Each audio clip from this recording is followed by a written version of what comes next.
Hi, my name is Tony Knight, and I would like to go over compensation and benefits. I chose Chapter 9 to stress the amount of value people create for an organization and what the organization gives them as compensation for the value are important determinants of organizational competitiveness. Managing compensation and benefits are an important activity for any organization. Compensation and benefits refer to the various types of outcomes employees receive for their time at work. In this presentation, we will cover the basic concepts of compensation and benefits. Compensation is the set of rewards that organizations provide to individuals in return for their willingness to perform various jobs and tasks within the organization. Benefits are the various rewards, incentives, and other items of value that an organization provides to its employees beyond wages, salaries, and other forms of financial compensation. Compensation has several fundamental purposes and objectives. The organization must provide appropriate and equitable rewards to employees.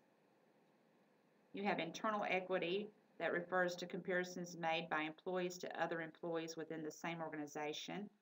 External equity refers to comparisons made by employees with similar employees at other firms performing similar jobs. Pay survey, or a survey of compensation paid to employees by other employers in a particular geographic area, industry, or occupational group.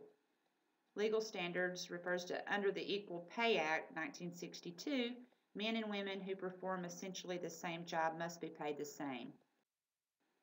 Compensation can also serve a motivational purpose. Individuals should perceive that their efforts and contributions to the organization are recognized and rewarded.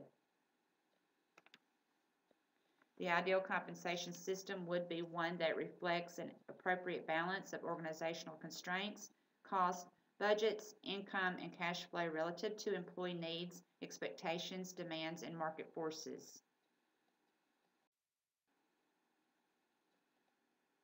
Wages versus salaries.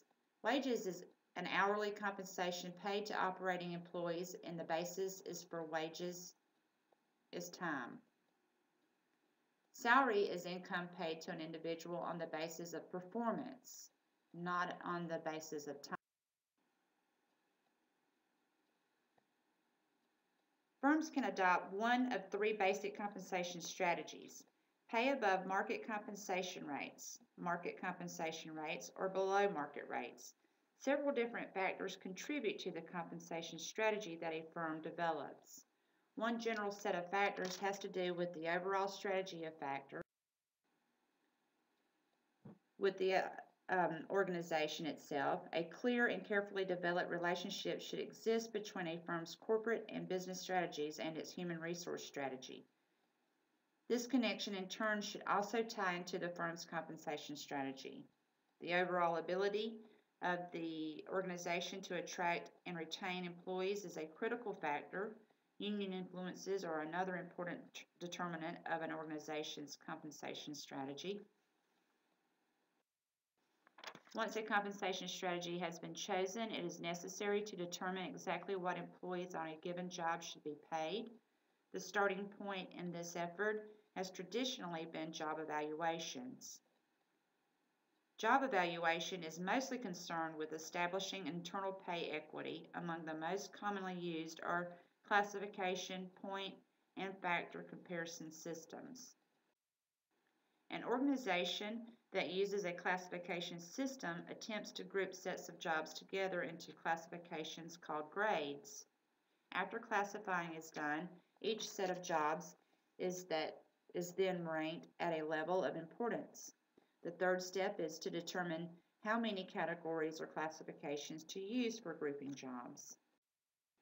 The most commonly used method of job evaluation is the point system. This system for job evaluation requires managers to quantify in objective terms the value of the various elements of specific jobs. Because the point system is used to evaluate jobs, it's important to develop a point manual. It is used to implement the point system of job evaluation. It carefully and specifically defines the degrees of points from first to fifth. The factor comparison method for job evaluation assesses jobs on a factor-by-factor basis using a factor comparison scale as a benchmark. Commonly used systems include 5 job factors for comparing jobs: responsibilities, skills, physical effort, mental effort, and working conditions. Managers performing a job evaluation in a factor comparison system are typically advised to follow these 6 specific steps. The steps, decisions, and processes outlined above still apply in many organizations, but recent proposals have suggested a whole different approach to compensation. Employees should be rewarded for what they know rather than what they are specifically required to do on the job. Pay for knowledge involves compensating employees for learning specific information. Skill-based pay rewards employees for acquiring new skills. And sometimes the relationship between seniority and pay is expressed as something called a maturity curve, which is a schedule specifying the amount of annual increase a person will receive for time on the job with the firm. Once wages and salaries have been determined, the resulting compensation system must be administered on an ongoing basis. Most call this process wage and salary administration. Much of this involves making adjustments to wages and salaries as the result of pay raises or changes in job responsibilities. 2 of the most important involve pay secrecy and pay compression. Pay secrecy refers to the extent to which the compensation of any individual in an organization is secret. Pay compression occurs when individuals with substantially different levels of experience or performance abilities are being paid wages or salaries that are relatively equal.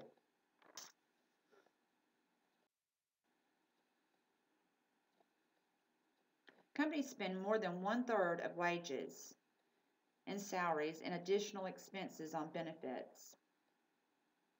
The global differences result almost entirely from mandated benefits, which are based on the different social contracts that are guarantees made by the government in return for higher taxes in place in the respective countries, and they are substantial. Excuse me. Benefit programs serve several purposes for the organization. Many experts believe that organizations willing to spend more money on total compensation are able to attract better qualified people and convince employees to work harder, saving the company money. Types of benefits. Some common benefits are mandated by law, such as your unemployment insurance, Social Security, and workers' compensation. And then you have non-mandated benefits that companies choose to offer. Most organizations today provide other benefits in addition to those mandated by law. However, businesses may elect to provide these benefits in order to attract more qualified workers, but if they choose to do so, they have to follow laws and regulations, and there are companies that oversee that. Defined benefit plans are private benefit plans. Most senior executives most senior executives receive their compensation in 2 forms. They have a base salary and some form of incentive pay. The traditional method of incentive pay for executives is in the form of bonuses based on company performance, as well as perks. The Fair Labor Standards Act includes provisions for the minimum wage, overtime, and child labor. It also specifies which employees are covered by the overtime provisions and which are exempt. This usually affects whether an employee is paid wages or a salary. The most important legal issue in this area deals with the Employee Retirement Income Security Act of 1974. The law was passed to protect employees who had contributed to their pensions but were unable to collect those benefits later. The Pension Benefit Guarantee Group oversees how pension plans are funded, and it can seize corporate assets to support underfunded plans. Organizations that do not offer competitive pay and benefit packages will find it increasingly difficult to attract employees, especially the best potential employees. Organizations has not communicated effectively with employees about their benefits. Many organizational surveys suggests that many employees are not fully informed about their benefits. Thank you.